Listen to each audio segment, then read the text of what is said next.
This little child sleigh was built in 1866, and by the time it arrived in our shop, it had seen more than a few winters.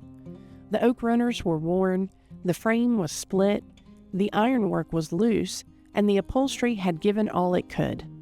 We started by giving it its strength back.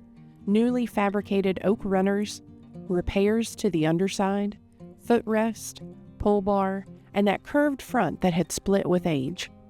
The iron sidebars were repaired, refit, and finished in a rich satin black, with new brackets made to match what time had taken away.